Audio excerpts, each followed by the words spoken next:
치매 관련 보험금은 약관의 내용에 따라 다르지만 CDR, MMSEK 이런 검사 결과를 기초로 해서 내려진 진단을 인정을 하게 되는데, 이 CDR 관련된 검사가 환자 상태를 평가하고 묻거나 질문하고 행동을 관찰하는 이런 형태이다 보니까 이게 병원마다 같은 검사를 똑같이 받았음에도 검사 결과가 상이하게 나오는 경우가 있습니다. 그리고 의료기관에서 이 치매 진단을 할 때 CDR 검사를 하는 병원이 물론 많지만 그 검사 자체를 시행하지 않는 병원도 있고 다른 도구들을 사용해서 진단을 내리기도 합니다.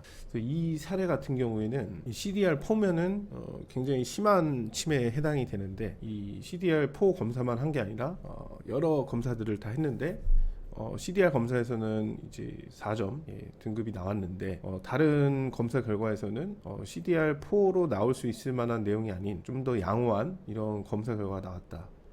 그래서 동시에 같은 날 평가한 다른 검사 도구에서는 양호했다, 이런 내용입니다. 이 내용 자체가. 그리고 보험사가 환자 측에서 받아온 그 의사의 진단 내용 이런 것만 100% 신뢰해서 처리하는 게 아니고 이견을 항상 걸게 되는데, 특히나 이제 후유장애 같은 경우는 장애 지급률 이견이 있을 때는 동시 감정이나 의료자문 이런 것들을 시행할 수 있다, 이런 약관 규정을 두고 있기 때문에 의료자문이나 이런 것들을 시행을 하게 되는데, 이런 CDR4 자체가 동네 병원에서 나온 것도 아니고 대학병원에 나왔는데, 여기에는 또 이제 진단을 할 수 있는 의사의 기준이 있습니다.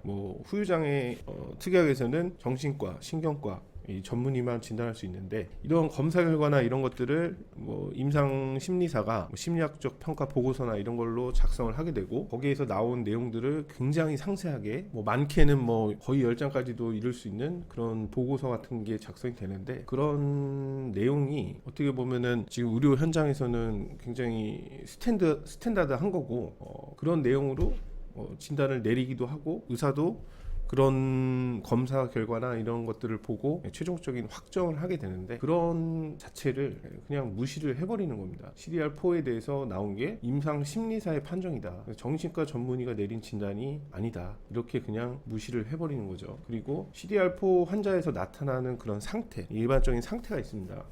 인지 기능이 거의 전무한 상태인데, 다른 검사 결과 이런 것들에서 판정된 내용으로 보면은 상응하지 않는다, 이런 식으로 주장을 해서 면책 처리를 한 케이스죠.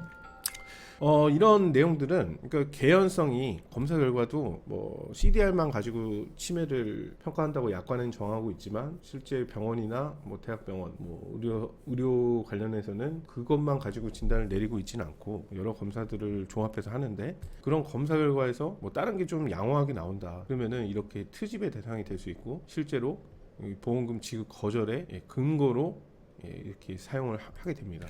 그래서 치매 관련된 보험금이나 후유장애, 진단비 이런 것들은 어찌됐든 약관에서 인정하는 정도의 치매 진단 상태가 돼야 되는데, 이 검사 자체가 검사자의 주관이나 생각에 따라서 모두 다 같은 검사 결과가 나오는 것이 아니라는 거를 좀 알고 계셔야 되고, 그게 불리하게 나올 수도 있다.